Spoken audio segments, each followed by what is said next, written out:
Em Lucas 15, de 11 a 24. Fala assim a palavra do Senhor.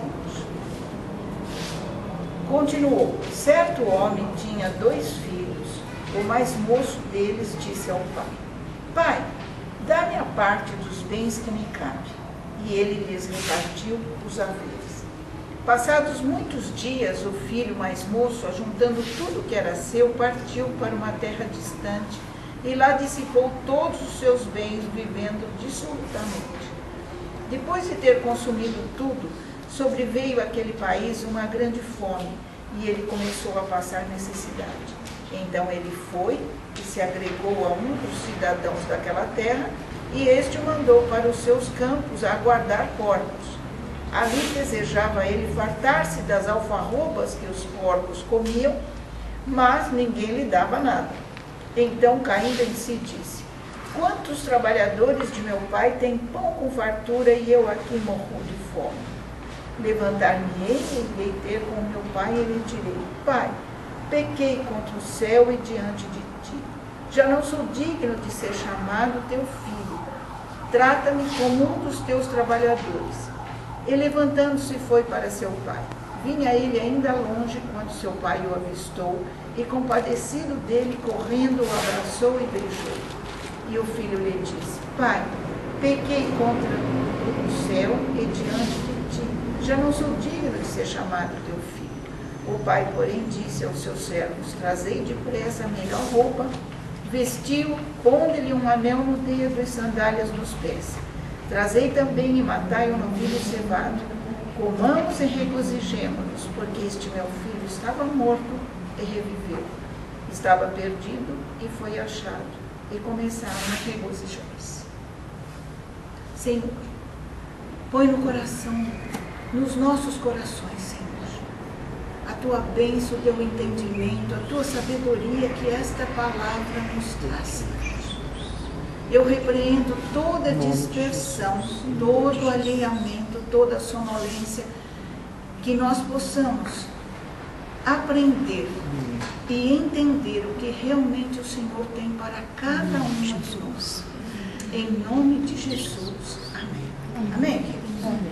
Então, falando em reconciliação, esse é o nosso tema, né? Em Isaías 65, 23, todos nós conhecemos esse versículo, fala lá, né? Não tenho filhos para a calamidade. Então, muitas vezes, as mães, no desejo de que essa verdade se torne realidade nas suas casas, elas cobram atitudes dos filhos que eles não estão, muitas vezes, nem preparados e nem querem assumir e agir de acordo com a cabeça da mãe, né? Eles querem ter, assim, a prioridade de ter a cabeça deles desenvolvendo, né? Principalmente no tempo de adolescência, né? Ou de juventude mesmo, né? E o que acontece com isso? Isso gera conflitos de relacionamento dentro de casa, né? E tem levado mães e filhos a cortarem relacionamentos, a se enxergarem como inimigos dentro de casa, a se maltratarem, a mãe não ter paciência, o filho responder, enfim, mil situações, né, que vão gerando assim uma atmosfera ruim dentro da casa. E ninguém quer, nenhum nem outro, chegar a ser o primeiro a dizer: me desculpe, me perdoe. Então vai se avolumando dias e dias aquela situação, certo? Muitos pais e filhos, pais mesmo, né? Não tem um relacionamento, porque o homem é mais duro, né? Nos acontecimentos da casa, e eles acabam tendo, eu sei assim, de famílias que os pais e filhos não se falam, se evitam. Chega Natal, Ano Novo, não se enxergam, não se cumprimentam. Meu Deus, o que é isso? Né? E essa situação vai perdurando. Né? Por quê? Porque o coração endurece. Porque as pessoas não têm assim, aquela capacidade de dizer: me perdoe, me desculpe, vamos nos reconciliar, né? E essa palavra que nós lemos agora, maravilhosa, né? Palavra do filho pródigo, ela nos faz entender que aquele pai tinha todos os motivos para ter deixado aquele filho de lado. Ele quis o dinheiro dele, ele quis a herança dele, vai embora, vai se virar, né? Vai por aí, que eu não quero mais saber de você. Mas não, aquele pai que personifica Jesus, ele não deixou de orar por aquele filho, ele não deixou de esperar que aquele filho voltasse. E a palavra diz que quando o filho, depois de ter sentido fome, né, que é a pior condição que a pessoa pode passar por falta de dinheiro, por falta de bens, ele sentiu fome, né? Ele sentiu que ele estava sendo desvalorizado menos que os porcos, e os porcos para a cultura judaica não existiam nem na alimentação. Até hoje eles não aceitam, né, a alimentação com carne de porco. E então ele estava sendo assim tremendamente humilhado. E ali aquele pai então vê aquele filho na curva do caminho. Eu fico imaginando ele assim, né, na casa dele, olhando assim. Aí o filho veio vindo e ele reconheceu o filho pelo andar, porque nem pelas roupas mais não dava para reconhecer, né?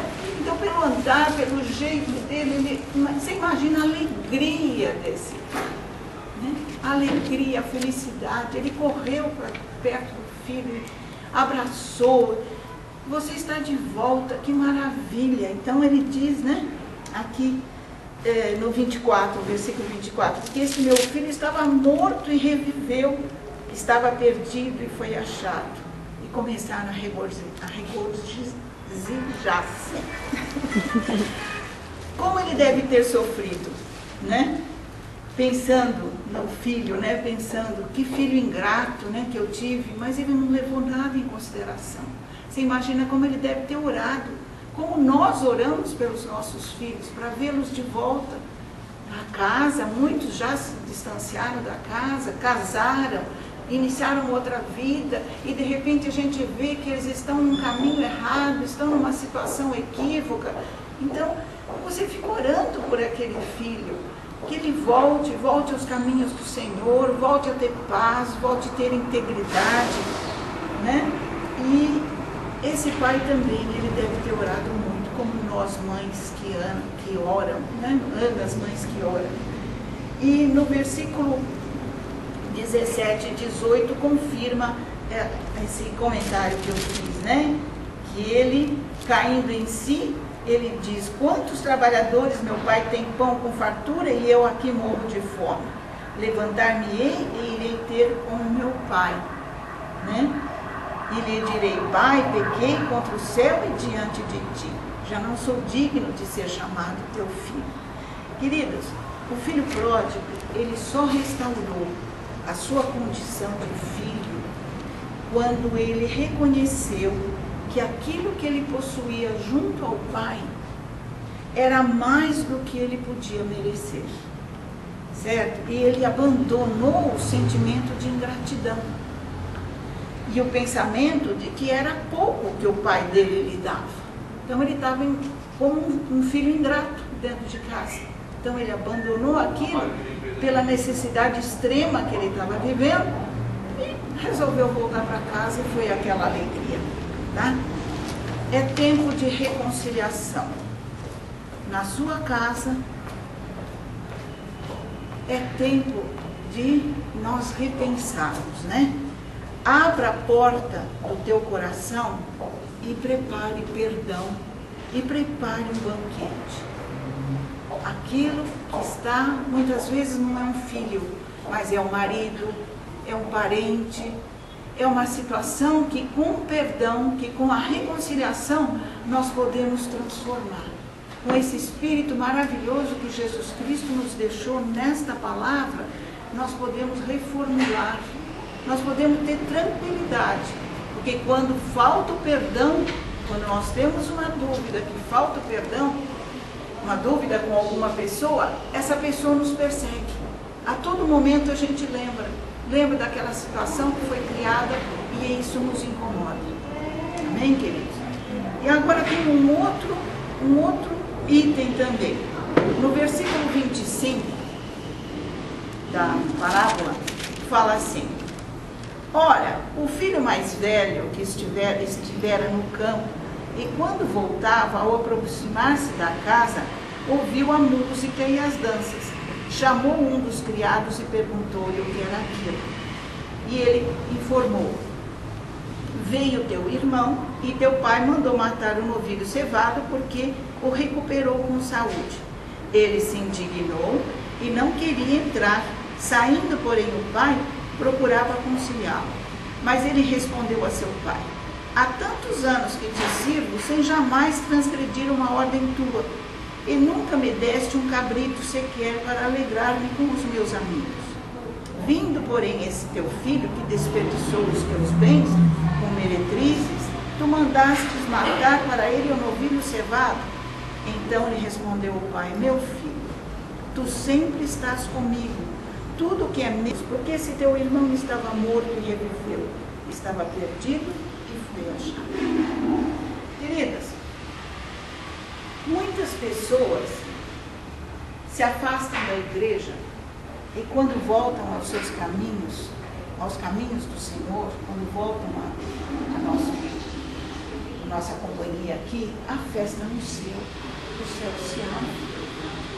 Infeliz é aquele que comparece todos os dias aos cultos, às cerimônias, e pela rotina deixam o seu coração endurecer. É preciso voltar ao primeiro amor. Amém? Jesus, em seu infinito amor por nós, diz que é tempo de perdoar, como o filho mais novo, e é tempo de voltar ao primeiro amor, como o filho mais velho.